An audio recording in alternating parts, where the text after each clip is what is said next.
I mean, just beware of ricochets.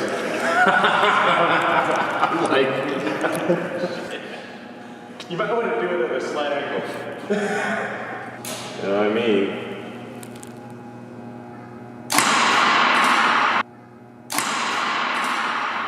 Look at that. There it is. Very nice. Look at this. Blew the arrow apart. Nice. Yeah. Flatten the tip of the arrow.